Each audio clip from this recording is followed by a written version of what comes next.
미조직 근로자, 특수형태 근로종사자, 프리랜서 등 우리 사회에서는 여전히 제대로 받지 못하는 노동자들이 존재하는데요.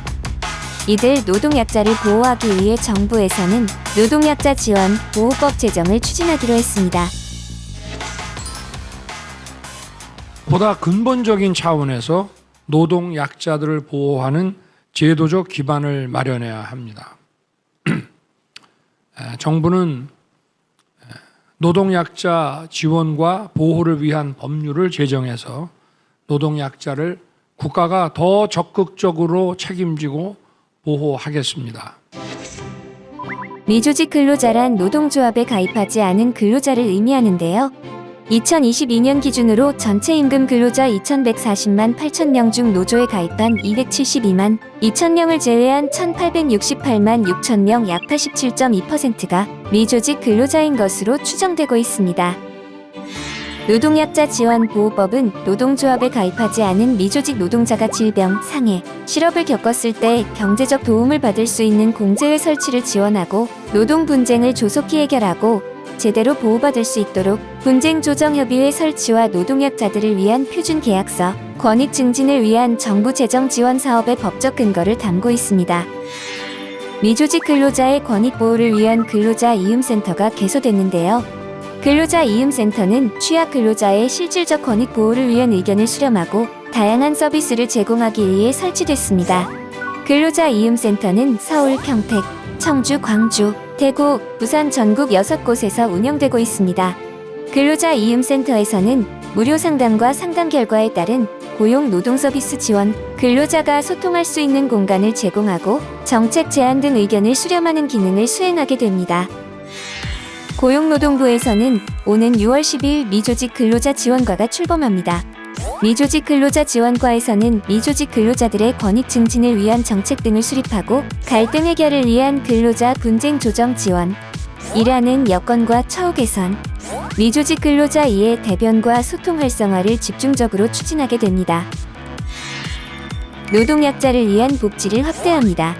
원청기업이 영세협력사의 복지 증진을 지원하는 상생연대 형성 지원 사업과 단독으로는 복지기금 운영이 어려운 영세 중소기업들이 공동으로 복지기금을 조성하도록 지원하는 공동근로복지기금 조성 사업을 확대합니다.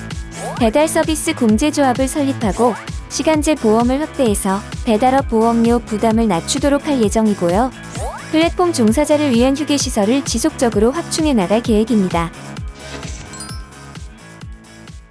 노동법원 설치를 위한 협의도 즉시 착수하겠습니다. 노동법원의 설치는 사법 시스템에 큰 변화가 수반되어 심도 있는 준비가 필요한 만큼 임기 내 추진될 수 있도록 법무부 등 관계부처는 물론 법원 등 사법부와 협의도 조속히 착수하도록 하겠습니다.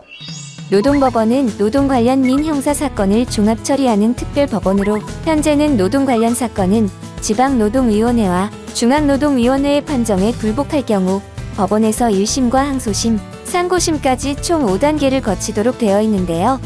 노동법원이 설립될 경우 3심제 형태로 재판기간이 단축됩니다. 노동법원이 설립되면 재판기간 단축으로 노동사건을 신속히 해결할 수 있고 노동법원을 맡는 노동전문법관도 양성도 가능해집니다. 또한 판결 결과에 대한 신뢰도가 높아지고 그동안 노동부 산하기관은 물론 인권위, 권익위 등까지 흩어졌던 노동사건 관련 절차를 일원화할 수 있을 것으로 기대하고 있습니다. 노동약자들을 더 힘들게 만드는 악성 임금 체불도 정부가 적극 나설 것입니다. 고액 상습 체벌 사업주에 대한 특별 근로 감독을 강화하고 정부 차원의 보호 대책을 더 강화할 것입니다. 임금체불 근절 대책으로 전국 규모의 임금체불 특별 근로감독을 실시하고 익명제보를 기반으로 감독을 지속합니다. 체불청산 의지가 있는 사업주에 대해서는 체불청산 지원 사업주 융자제도 등을 통해 피해 근로자의 생활 안정을 적극 지원하고 상습 악의적 임금체불 사업주의 경우 부동산, 동산, 예금 등 재산 조사를 강화하고 구속 등 강제 수사, 정식 재판 청구, 신용제재, 정부 지원 제한 등 경제적 제재도 강화합니다. 적극적 노동시장 정책에 대한 투자를 확대합니다. 일자리 매칭 등 고용 서비스 지원과 직업 역량 향상을 지원합니다. 청년 대상으로 고품질 훈련 기회를 늘리고 중장년은 퇴직 후에도 원하는 일을 할 수 있는 이 전직 훈련 지원을 지원합니다. 또한 대중소상생훈련을 통해 중소기업은 생산성을 올리고 근로자도 역량을 강화하도록 돕습니다. 폴리텍 대학이 공공훈련기관의 역할을 제대로 할 수 있도록 투자를 확대합니다. 노동약자들이 소외되지 않도록 보호하고 지원하겠습니다.